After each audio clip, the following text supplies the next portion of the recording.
नमस्कार, स्वराज मराठी न्यूज चॅनलमध्ये आपलं स्वागत आहे. पाहूयात आजच्या टॉप 10 घडामोडी. केदारनाथच्या हेलिकॉप्टर दुर्घटनेत महाराष्ट्रातल्या तिघांचा मृत्यू. राजकुमार जयस्वाल, त्यांची पत्नी श्रद्धा आणि मुलगी काशीचा हेलिकॉप्टर दुर्घटनेत मृत्यू. अहमदाबाद विमान दुर्घटनेतल्या 42 मृतांचे कुटुंबियांपासून डीएनए जुळले. आतापर्यंत 14 मृतदेह कुटुंबियांच्या स्वाधीन. 3 दिवसांनंतरही अनेक मृतांची ओळख पटेना. डीएनएच्या आधारे माजी मुख्यमंत्री विजय रुपाणींची ओळख पटली. संध्याकाळी मृतदेह कुटुंबियांना सोपवणार. गुजरातचे गृहमंत्री हर्ष संघची माहिती. रश्मी ठाकरेंच्या हट्टामुळे आदित्य ठाकरेंना मंत्रिपद. भरत गोगावले यांचा दावा. स्वतः मुख्यमंत्री असताना मुलाला मंत्रिपद देणं चुकीचं असल्याचं हे वक्तव्य, तर गोगावले सारख्या उडाणटप्पू लोकांना उत्तर देत नाही, भास्कर जाधवांचा निशाणा.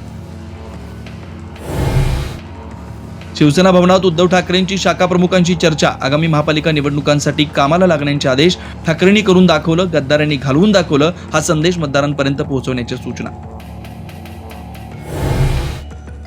फडणवीस राजभेटीतल्या चर्चेची माझ्याकडे इत्तंभूत माहिती. रोकटोक मधून संजय राऊतांचा दावा. फडणवीस एकाच वेळी सगळ्यांना खेळू पाहतायत. प्रत्येक जण आपल्या तालावर नाचतो असं फडणवीसांना वाटतं, राऊतांचा निशाणा.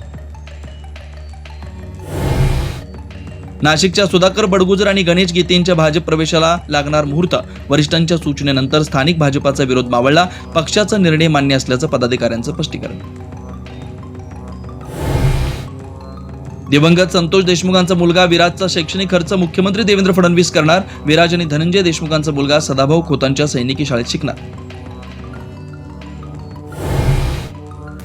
पत्नीनंच पतीची कुऱ्हाडीने वार करून केली हत्या. नाशिकच्या सुरगाण्यातील धक्कादायक घटना. 2 महिने शोषखड्ड्यात पुरून ठेवला मृतदेह.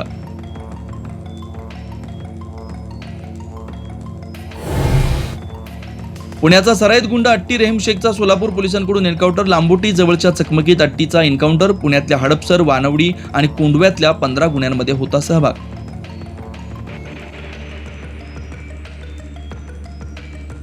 आजच स्वराज मराठी न्यूज चॅनलला लाईक करा, शेअर करा आणि सबस्क्राईब करा.